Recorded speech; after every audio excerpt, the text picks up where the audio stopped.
This is the Straight Up Breakdown Podcast. Exclusively on the Hurrdat Media Network. Tell it to me straight up. Hello, and welcome into the Straight Up Breakdown Podcast, proudly part of the Hail Varsity Network. I am Greg Smith, I am mad because I wasted an opportunity to get on the grill yesterday, friend.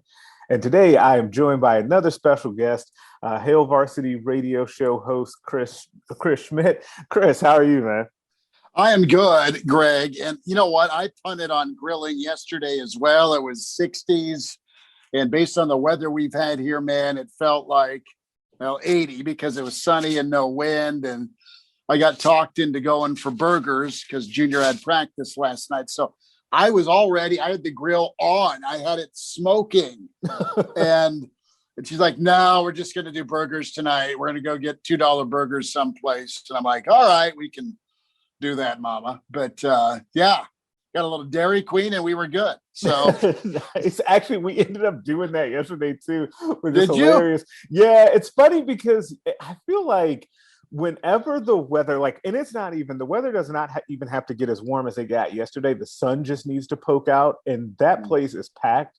It just did, as soon as Nebraskans see the sun, they run to get ice cream. We've got a lot of different good ice cream spots around here, so I know them all. So that ends up working out pretty well. So yeah, we'll see. Today it's supposed to be maybe flurries, and we'll see if I make it to tomorrow. Hopefully it'll feel even warmer. I'll get back out on the grill. I still have stuff thawed. We just didn't go ahead and do it yesterday. I've got 2-inch thick bone-in pork chops, man, that I'm just dying to get in. Okay, I actually have breakfast chops that I wanted to do because I was last time we did thick ones. So this time I was like, okay, we're gonna do the breakfast chops and do some thin ones, and then we'll kind of switch it up. I like to go back and forth. And we'll see, we'll spin the wheel of spices and see what I land on, and then kind of go from there. That's awesome, man. Well, yeah, we both said, you know what, we probably should have grilled yesterday. Nothing against the burger place I went to, but those chops I'm thinking of these chops now. Right. Now we're thinking, I like that we both are thinking about pork chops. We're totally on the same page here. So why don't we go ahead and launch in here? Each week we have a couple of segments that are kind of mainstays of the show. The first one is called Coach Speak, where we go over something that a coach, player, or a talking head said, and then we give you a straight up breakdown of what they meant. Coach Speak to Real Talk.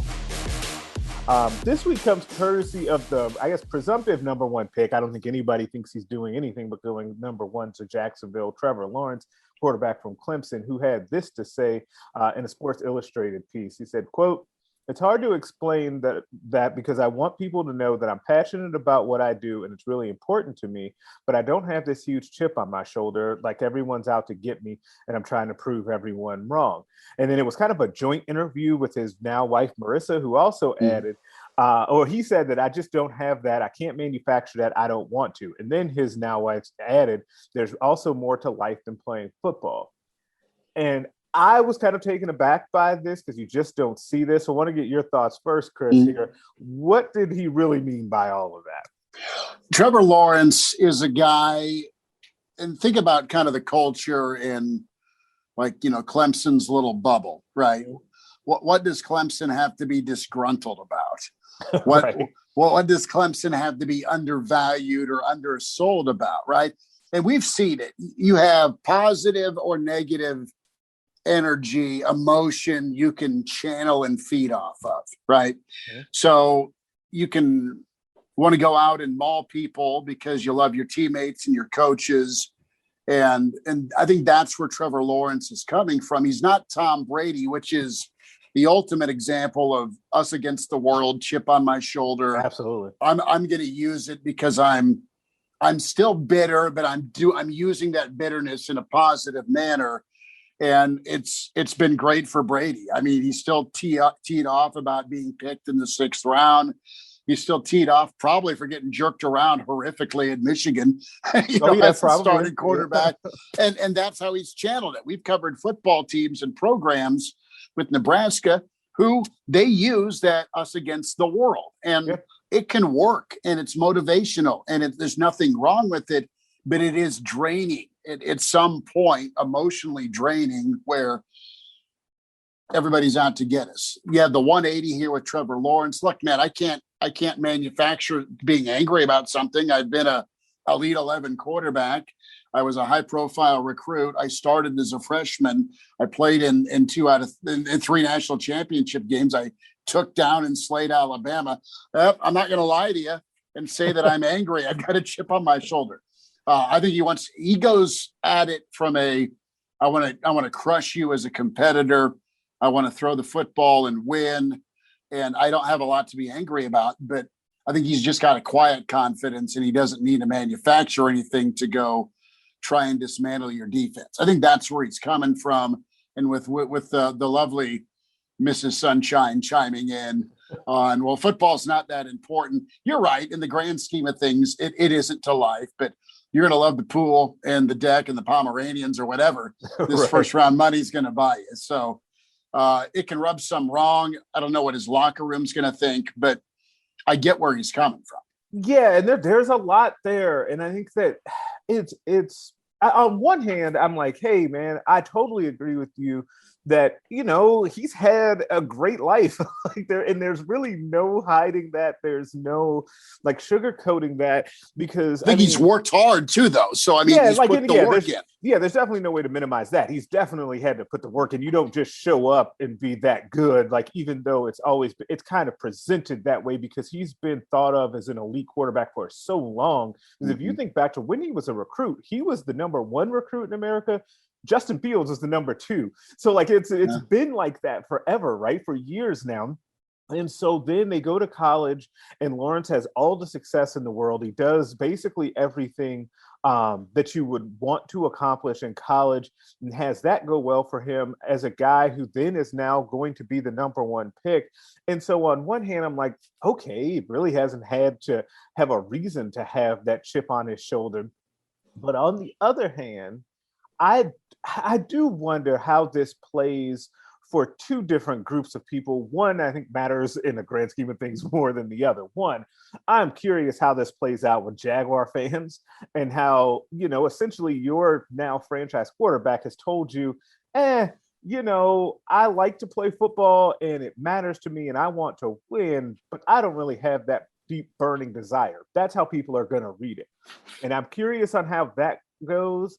But I think the more important thing is that and you kind of mentioned this, his teammates, I wonder if there's that many high level NFL guys that feel this way, right? I think that you would, if you just did a straw poll, you would find more guys that are maybe not the Brady level, because also Brady is mad about even not having to go to Tampa, but the fact that it was basically Tampa that gave him his only opportunity to continue playing.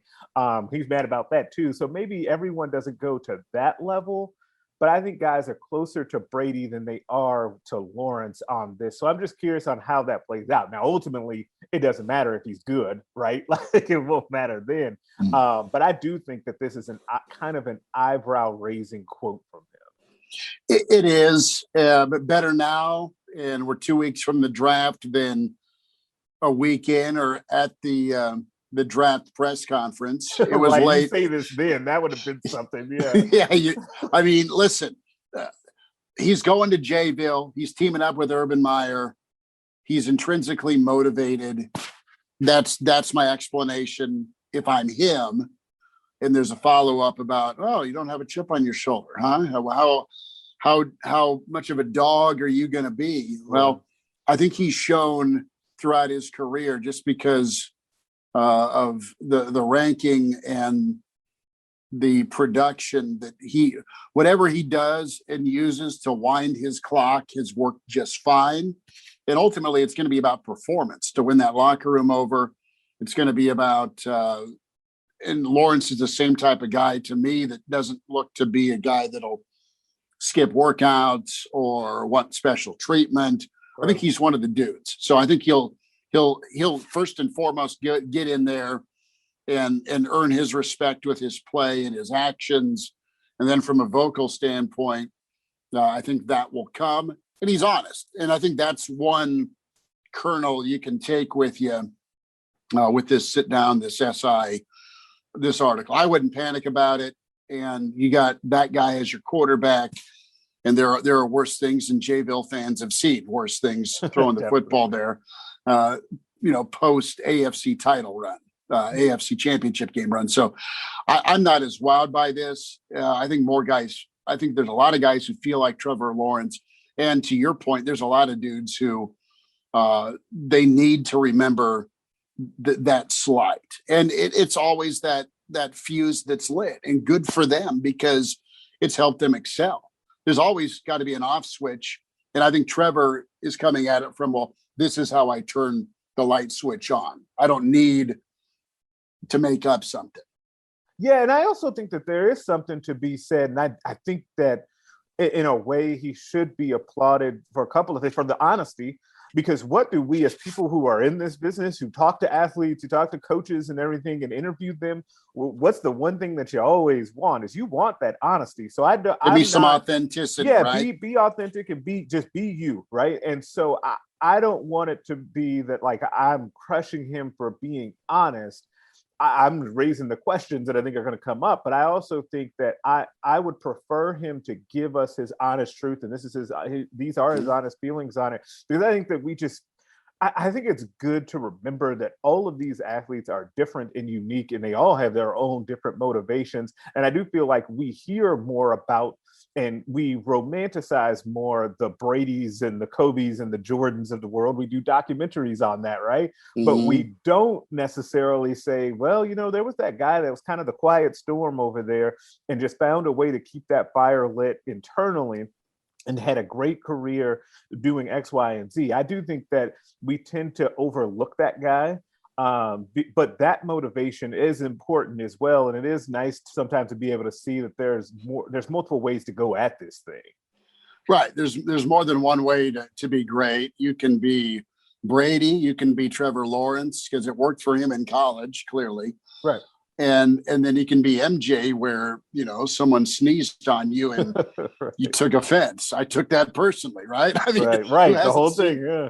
Who hasn't seen that GIF, a year later after the 30 for 30 series, where I took that personally? Well, whatever, man. I mean, it worked. It worked for you in Game 6 and Game 7, and whatever it takes. And Lawrence's is just not as common, I guess, is where I'm going to go with it.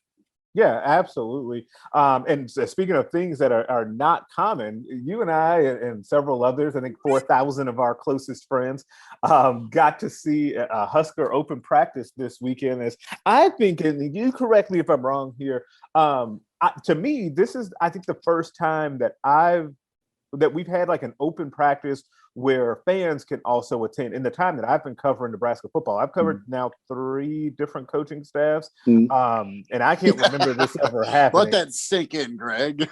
Well, here's the thing. And it's always funny when I say that, because now that it's been a couple additional years, but I remember in my first 4 years. You did Bo, you did Riles, and now we have Frosty. Yeah, and it only took me like 4 years to get all of that in there, which is always a crazy thing. I always tell people, like, I'm very good now at like starting over with new regimes, because we've had to do it so much, and especially then when you start to think about like the assistant turnover that is happening at Nebraska. Like you've definitely gotten some practice at. I see you're 3 and I raise you 5.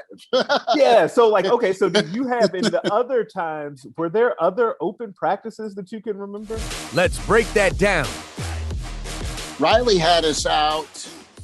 He had us out there every day. It felt like he had us out there, and I remember there's some picture floating around where I don't know. I think I had the mother of all suntans, so I'm out there in the summer, sitting by Aaron Sorensen, and I think Vogues, and Vogues, God bless him, hides from the sun. I mean, he's just he's not a sun guy. But no, I just soaking it up, and I'm watching some practice, and I think you had Foster start a fight or get into a scuffle, and then Riley like screamed. He lost it. Like, I think I do remember that day. The guy that hands you Werther's, is going nuts and doesn't drop any F-bombs, but there's both veins in his neck going off at his own team. So I remember that. So I remember a lot of instances where practice was open.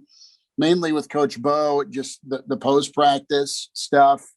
Yeah, and none that I can think of that had not like what we had Saturday, where we had people screaming and chanting "Go Big Red" after Omar Manning torched somebody deep, right? Yeah, that was it's funny that Derek Peterson, our colleague at Hail Varsity, was there with me, and we didn't look at each other and just laughed when that happened, because you almost forget, and this came up a little bit last week when I had Aaron Sorensen on the pod.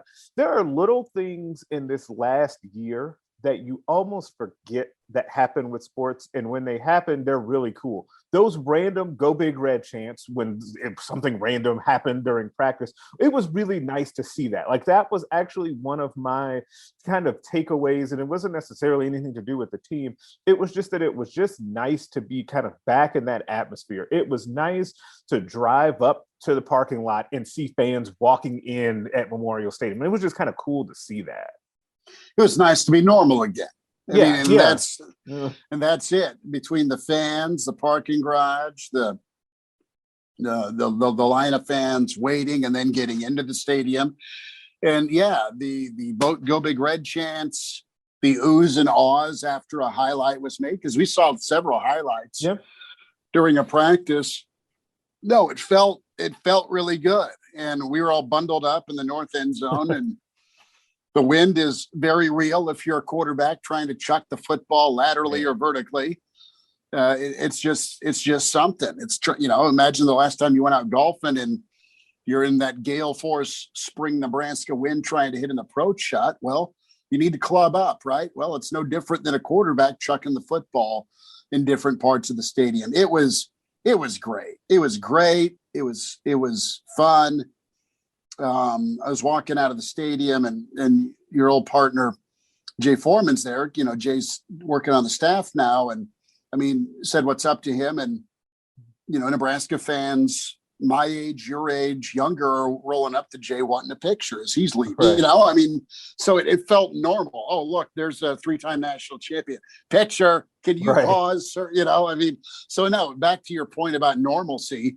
That's the biggest takeaway is, man, people are still starved and hungry, and May 1st is going to be awesome, weather permitting, and beyond. Once we get back to this full Big Ten slate, full fans in the stands, it's going to be great, man. Yeah, and I think that was also kind of something I did come away thinking that exact same thing. That when we get to the spring game, that will be fun, and then when we get to the fall, that'll be another ramp up from there. Great home schedule too. Yeah, and awesome. It feels like So like, I honestly, if there was ever a year where that wouldn't matter and that people are just hungry to get back in there, it would be this year. But I do like the matchups that they have, especially in conference. So yes, where we talked about there were some highlight plays. And there were some standout players. I do think that the quarterbacks, we have to remember as people, and I know everybody wants to talk about the quarterbacks. I'm not going to go there, but I will just say that keep in mind that win was real on the day, and it wreaked havoc with everyone at some point. But who was somebody, if I say, all right, Schmidt, you got to buy stock in a guy that you saw, and it could be somebody that's going to play a bunch this year and someone who's not. Who is someone that comes right to mind immediately that you want to buy some stock in? Okay, and these guys, I don't know when they're going to see the field. Okay. I just don't. But I think Baron Miles Jr. Okay. All right, well, he's kind of a slot receiver, number 19. Yep. That dude just grinds, and he flies around. And I don't know where he'll end up on the depth chart, and he's young. But I like Baron Miles Jr. I love his attitude. I love how focused he is. So I had not gotten a chance to see him before, and his old man's one of my favorites ever. Baron Miles Sr., obviously, great corner at Nebraska. But I think if things continue to progress for Baron Miles Jr., I think that guy can be catching the football from whoever's throwing to him. I think Buddha, God, he's big, he's lanky, he's fast. Yeah, he's a big. And I know it's just one highlight on Smothers' deep ball, but for him to go up and like palm it, high point, a deep pass, pick it, and that was the highlight. That was wow. So Buddha, Javen Wright and Baron Miles. So two Husker secondary legacy sons. But I think those kids could be really nice. I mean, I don't know how much you want to dial in on Harburg or Manning, but you hear things about Harburg and then you see him throw it and you look at how mobile and just kind of put together he already is. And he's been on campus since January. So that's a ton of upside. So I'm buying stock in Harburg. Shocker there, right? Ooh, Schmidt's buying Apple. And then if Omar can keep things together, that dude's a Nunwa, that guy's Mo Purify. I mean, think about just Randy Gregory. Think about dudes you saw play for Nebraska that you're just like, man, that's a Sunday guy. And honestly, not to overblow some of Omar's catches, but he's just awesome. He was just fun to watch, and he's a different dude. He's a difference maker. It'd be so nice for Nebraska to get him in and out every play, every other play, whatever, and just make him a focal point. That's the hope, right? I know there's been some hurdles for him, but I've given you about 30 guys here. But Buddha and Baron Miles Jr. are two guys that are kind of on the radar, but further off the grid that I'd buy stock in. I know Buddha's the guy that's right behind Doman, but those are two guys. And then Harburg and Omar I was wowed by both to completely overreact for 2 seconds. No, you're fine. And I think that all of them, I kind of agree with you on. I think that Miles, the first thing that I thought when I saw Baron Miles Jr. was, hey, if you didn't know that he walked onto the team and that he was a freshman, you probably wouldn't have guessed that. You would have thought that he had been around for a year or two, just because sometimes when you see those guys for the first time, honestly, the first thing that I want to see is just physically, does he look like he belong out there? And I thought that was the case with Baron Miles Jr. And then he had some really nice plays playing that slot receiver and being able to work with those quarterbacks. I thought he had a really nice day. I do think that Javen Wright is a really intriguing player because he's someone that I feel like we've been kind of hearing about him and his potential now for a couple of years that he's been on campus. And I think Eric Chenander has talked about his football IQ and like how ridiculously smart he is. And he's been able to pick up playing basically that nickel role that JoJo plays as they try to figure out who's going to be next in that, because I think that that's actually something that we probably should talk about more is they seem to have a nice little role in that kind of JoJo mold, right? And they have a couple of guys that could fit into that. So we saw also out there on Saturday, Isaac Gifford, who I thought had some nice plays as well. Both him and Wright are working as backups in that JoJo role in that kind of nickel hybrid spot, which is actually pretty important to this defense. If you can get someone consistently to be able to do that. You've seen JoJo's versatility and how important that's been. So if you can continue to replicate that, that's something, shocker that I'm going to go here, that's something that you can sell on the recruiting trail, right? And so that's good. So I thought that Wright had a really nice day. I am buying stock in Hurrdat Harburg. Like I do think that while I said off the top that it's tough to judge the quarterbacks based off of that wind, it also cuts the other way. With that wind, if you saw somebody actually making the throws, and you saw that with Harburg, when Scott Frost said, yeah, the ball jumps out of his hand, he said that the other day, right? People kind of go, okay, sure, we got to see it. But then you see him, and he can throw the ball. Like there's no doubt about it that he's got a strong arm. And I think that what you mentioned about him being like how physically put together he is, I think because I didn't see him in person last season. Derek Peterson spent a lot of time out there at Kearney Catholic seeing him. So he was not necessarily surprised, but I did not see him in person. So I was surprised that he's as big as he is. Like I thought he was a little more wiry than he is. But he's looks like kind of like a linebacker out there, especially compared to some of the other quarterbacks. And so that'll be interesting to see how that goes. But I think it shapes up to, you're going to end up, I think, with an intriguing battle at that number 2 quarterback spot. There's no illusions about who's starting. And I don't think that there should be. I think that Adrian looked awesome. I thought that he had some really nice moments. Yeah.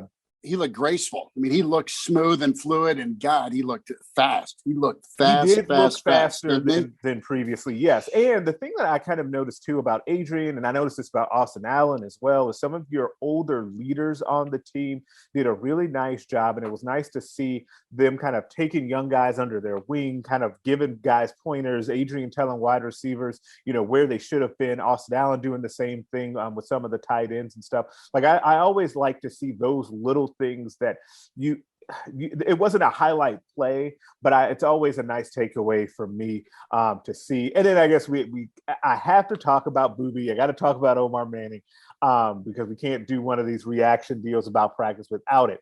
I thought that he was better in this one practice than I expected him to be. It is one practice. I don't think he dropped a pass, to be honest. No, he made some great plays. Really great plays. I think that if Nebraska can count on him day in and day out, I think that he will end up being a productive player. It's just everything else that's kind of going on there and making sure that they can get him up to speed, because in a weird way, he was here last year. But last year is essentially a wash for him, right? Like, given how much he probably actually practiced this year and this spring is so important to him to be out there on a consistent basis. And if you can really then get him up to speed in the spring, and then you have that time off between spring and fall ball, and then you see what gets retained in the offense, and then you can hit the ground running in the fall, I think that he can have an impact. But you're 100% right. Like if you look out there and just say, okay, I'm going to put the wide receivers in a group over there, and I want you to pick out the dude that is the guy in that group, you're going to point to him. Like, it's just like, he just looks like the guy. And there is something to be said for that. You got to match the production of that and live up to that. But they don't have another dude that looks like that. And they've got some impressive guys now in that wide receiver group. They do, Greg. And if you're just kind of going off of who's Omar working the most with, I mean, he's tops in talent, but when it comes to the depth chart, and again, this isn't official, this is you and me, but based on what we saw, he's working kind of second or third team. You've got Oliver Martin, you've got Samari Toure, and then you've got Omar, and then also you have Betts, who's I know he got slowed up by a little bit of a ding job, but he's awesome, and he looks super confident. And whether you throw it to him short or he gets accelerated down the sideline, I mean, Betts is for real, and he'll only get better. So we just reeled off four number one options, right, with a lot of teams. And Martin gets open, and there's a trust there, it feels like.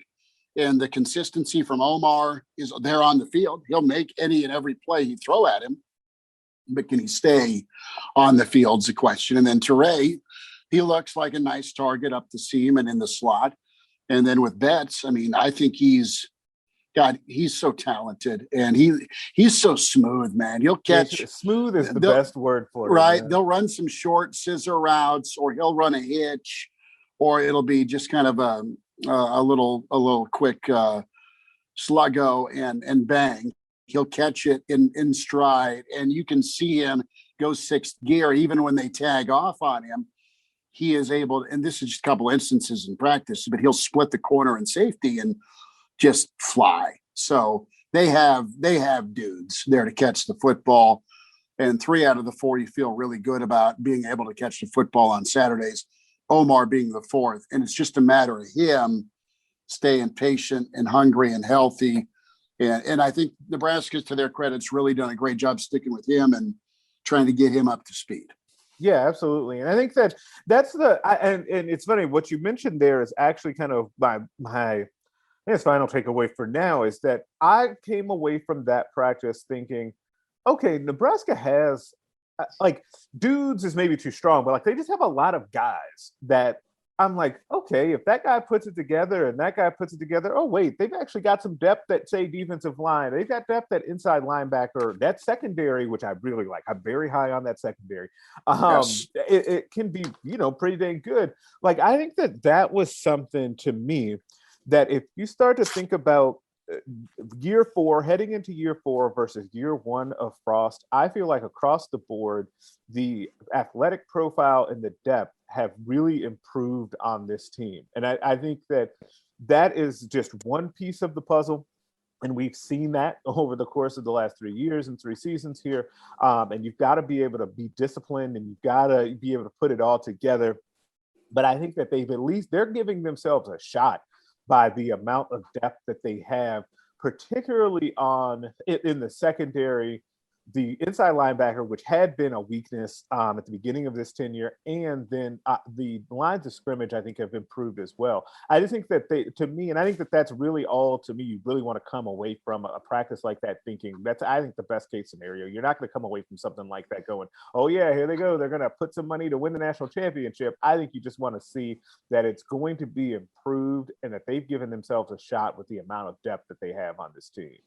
They have options. They have players. Now, the question mark for Nebraska fans, whether it's because it's year 4 or because of next year's schedule, and it can be both, is, all right, man, I've heard this song before. Are you going to put it together? Right. And is your first string quarterback, who looks incredible, going to stay healthy? What do you do as a backup? Do you go shopping in the portal because you don't want to throw Harburg in there?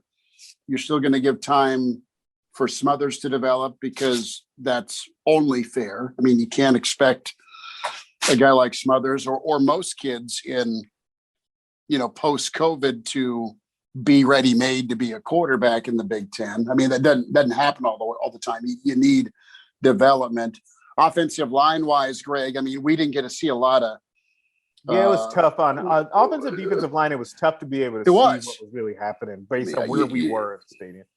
Well, and they weren't. I mean, they had a little bit of time about the third session of practice, or the third section. They had a little Nebraska drill going on, but that was 8, 9, 10 plays, and then that's all the hitting that happened. Right. Otherwise, it was 7-on-7 or very light 11-on-11. So.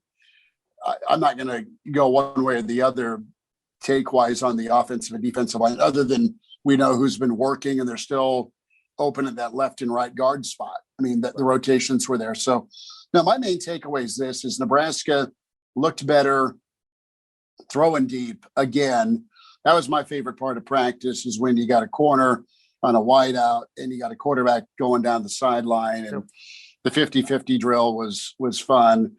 Greg, I know it's your show, but I'm going to ask you, I don't have a major takeaway at running back because there's 1,000 running backs that we're watching practice. I know Tompkins worked out and Scott worked out, and yeah, they look fast, but man, it would have been awesome to see Gabe Irvin. We didn't get to do that. I think that, yes, I do think that if we were to highlight a concern, not to put words in your mouth, it would be the running back position. And it's not a lack of talent per se. Like, I don't think you say, oh, there's not any guys that you could see being good. It's not that at all, but you've got to be healthy. Like, it has to be like, I mean, availability becomes a skill at some point, right? And so you've got to have, because we didn't see, I think, Marquise Stepp, Sevion Morrison, Gabe Irvin, Ramir Johnson. That's 4. Mm-hmm. We're all out. Like, 4 of your scholarship running backs are out. And so, yeah, that provides a unique opportunity for Jacques Yant. Like he's in a situation where he can now maybe make a move. He looks the part. You talk about guys all get off the bus team, especially as a running back. He's a huge kid, and just as a true freshman. But you're going to have to, that's going to be a huge topic moving forward. And I think we record this on a Monday. I think we have defensive guys today post-practice, so it won't come up. But the next time we talk to Ryan Held and we talk to offensive guys, the running back depth concerns and injury concerns are definitely going to come up, because now better this happens in spring than in fall, because you have plenty of time to rehab and then get those guys up to speed. But that, I think, is going to be maybe the number one concern heading into the season. I would put that ahead of any concerns about pass rush and outside linebacker, what's happening with the running back spot. You're 1,000% right. You got to find a couple, 3 dudes to run the ball. You feel like your offensive line is going to be solidified and talented, and you have had a lot of work together as a group. You need a running back to step in and do a lot of the following: catch the ball, run the ball, take pressure off your quarterback run game. And if you got a good run game, that's going to open your passing game. Right. Or at least have the ability to play action to use your passing game. So the running back's a huge domino. And I agree with you. I think there's talent there. But, man, there's been so many guys dinged. And based on how spring ends, you don't know how guys may or may not take where they end the springs, or they look at elsewhere because of what you have with transfers and the ability to go somewhere else and not get penalized. So, no, running back's key. Darius Payne has eased a little, again, way overreaction, hot take Monday, but Darius has been a nice, I don't want to say surprise, but you see him as a guy that has been pretty active, at least in the window we got, being able to crash in on the quarterback. So I like that. I think Payne's an option as a pass rusher, right? So maybe you're not looking so much to be sending your secondary. JoJo's another guy that they always shoot off the edge. But if Payne can come up and be a third down specialist, we'll see. He did a nice job of harassing and breathing on quarterbacks. Obviously, no contact with the quarterbacks, but he's another guy that I'm concerned. I think can do well. But it's running backs, and then it's pass rush, and then honestly, Greg, it's can Booby stay where he needs to stay, so you can use it on Saturdays. Yeah, absolutely. I think that all of those are kind of the things that you're still going to be watching going forward. And there's still some time left here in spring, couple weeks yet, and then we'll kind of ramp up with fall ball. But I think that there are reasons for some optimism, and I think that there are still reasons that things that you want to see cleaned up, which is about what you should expect at this point in the juncture, getting ready for the season. Now, every week we end the show with my favorite segment called Put 'em on Blast, where we basically put someone on blast for something they did or said. I have been looking forward to this with Schmidt because I do not know who he's putting on blast. Put them on blast. But I'm going to kick this one off. Today, I am going with the NBA. So, the NBA, my favorite league, you got to do it to them sometimes. When you do wrong, even with somebody that you love, you got to let them know. So there's been a lot of criticism of the league that has taken me by surprise from the players. And I think that this has been, and I think some owners too, I think Cuban has maybe said something about this, some of the outspoken owners, with basically the play-in tournament that they seem hell-bent on having this year as injuries mount up around the league. And it's funny, I was thinking about the MVP race for this year, and it's essentially become a war of attrition. It's who stayed the healthiest, because I feel like Jokic is going out of Denver is going to be kind of a runaway winner here, but it's really, he's having a good season, but it is in part because he played in games, right? So you have Embiid. He's not gone.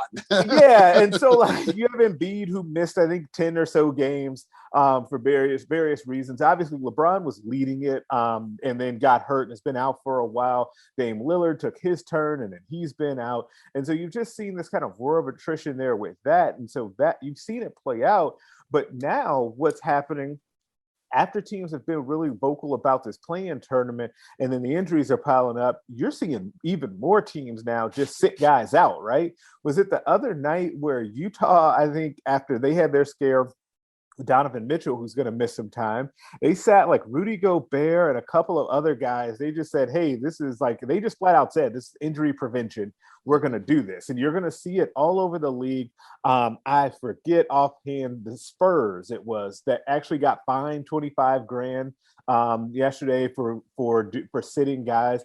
And I just think that we joke about this or kind of talk about it, that the regular season in the NBA, like, people don't care or they do. But I feel like this year, above all others, like, teams are saying, hey, we've got to do something a little bit different because these injuries are just unbearable. And it's going to cost someone a chance at a title, probably Denver, based on what happened with Jamal Murray. We'll see what happens with the Lakers and their injuries. But it's been insane. And I've got to put the NBA on blast for one, not having better foresight on this after a shortened season, but also wanting to be so hell-bent on this stupid play-in tournament, which you don't need to have this year. No, the NBA has been kind of trying to be too groundbreaking when all you needed to do was keep guys healthy, and move forward with the regular postseason. I can't wait to see the Nets against your Lakers. Okay. That'll be fun. I hope we get there. Right? Count me in. That's going to be awesome. Denver's a party to watch. They are They're a lot so of fun. much fun. I wish, it's funny, I said this to Derek the other day, actually. I wish that Denver was either in the East, or that they weren't, or that they just, could win a championship, not at the expense of my Lakers, because they are really fun. And they're one of those teams that, like, there's a lot of like kind of homegrown players on that team. They've got a coach that you kind of like no one dislikes Jokic. Like it's just a fun team to watch. And it's also, even though I am a big market guy because all of my teams are from big markets, it is fun to see Denver's not a small market. It's like a medium market, but to see that type of team have that type of success too. Like it is nice to see that. Yeah, I mean, it's not New York or Chicago or LA. Right. Philly's fun too. And what's been going on there has been incredible. So, the Nets and Sixers are going to be really tasty. Yeah, it feels like they're on a collision course. Right. And then with the Lakers and out of the West, I know they're expected, right, to do their thing. But both LAs, I mean, are super high level. So, I kind of tune into more of the NBA come May, but your put them on blast is right on. The play, yeah, they had to have it. You need to talk to the guys, playing and get their take. My put them on blast is going to be those anonymous sources, the whispers out there as we're 2 weeks away from the NFL draft, that are trying to pour gasoline on a reputation, a kid in Justin Fields, about work ethic, about mentality, about what type of dude he is. And this has bothered me for a while. And you've got misinformation out there to try and have him fall into the teens. So, hey, we can get our franchise quarterback. And it's continued to pick up some steam and some voice, and it's been washed away by some of the bigger outlets, thankfully. And what are you going to say about Justin Fields if you talk to Ohio State people or his coach or even others in the league? And people that know Fields know how good he is, know how much work he's put in, voluntarily grinded and did a second pro day because he wants to be the third pick overall. The kid's a beast. He's fantastic and he's fun to watch. And the hateful spewing of questioning character and what his game's all about, and does he love the game? All that just hatred that was thrown out there to try and knock him down a few pegs is what I'm upset about. If you're gonna MF somebody, put your name behind it, you coward. Whether you're a front office person or you're a slew of NFL teams that are trying to go smoke screen here, that ain't right. And the narrative out there about what kind of teammate is he, how's his drive, is insulting, because the kid's incredible, and I think he'll be a high level pro for a long time. So that's my blast. That's pissed me off for a long time. I like it. I like the anger behind it. And this is what has been kind of honestly one of the most fun parts of having, for now, the rotation of folks on, is getting to see what you guys get fired up about. I've really enjoyed it. You guys listening to this can't see the smile that I have, but I am very excited about that. And I love to hear what you guys have to put on blast. I can hear the smile. Yeah, you can hear it. And so, yeah, but I absolutely agree with you. I think that this has been, the field situation has been weird. I think that it has gotten a little bit better here over like the last few days. It feels freaking racial, man. It feels racial. It does. And when I think Derek and I talked about this a couple of weeks too, where it does have that element to it because it just doesn't seem to come up with other guys. Only certain guys that seems to come up with, and it feels like he's that pick this year. But I think the pushback on that was heavy, and I think that it was forceful, and I'm glad for that. I do think that has changed some, is that now when you get these garbage things that happen, I think that you do get increased pushback on them, which is good, but we need to eliminate it in the first place. That would be the true step of where we need to go. But I do think he ends up going third, by the way. I think that's what's going to end up happening. San Fran fans going to love him. I mean, yeah, awesome. I think that I know a few, and it's weird, like, because of the Laker fandom, I know some 49er fans as well, and they are very, very hopeful. I did say that Justin Fields is going to be their quarterback of the future. And we'll see how that shakes out. Draft is always a fun time once we get to it, once we get past the garbage of what happens with it leading up to the silly season. But that will be a fun time. But hey, Schmidt, thank you so much for joining this the was podcast. Fun, man. Thank you. Definitely a good time. Make sure you guys subscribe to the podcast everywhere that you can listen to them. Rate us and leave us a 5-star review. If you leave 4, I am inclined to think you're a hater, and nobody wants that. Make sure that you're checking out the other podcasts on the Hail Varsity Network, the Mind Your Own podcast, Varsity Club, More to It, and the Hail Varsity Radio Show, hosted by Chris Schmidt. Also, check out the Hail Varsity YouTube page. I will be back on there today doing a recruiting video of the week alongside Aaron Sorensen. You can also email us at straightupbreakdown@hailvarsity.com, or you can get after us on Twitter at Greg Smith HB and at Schmidt_radio. I got that right. We will catch you next time. Have a good week, guys. A Hurrdat Media Production.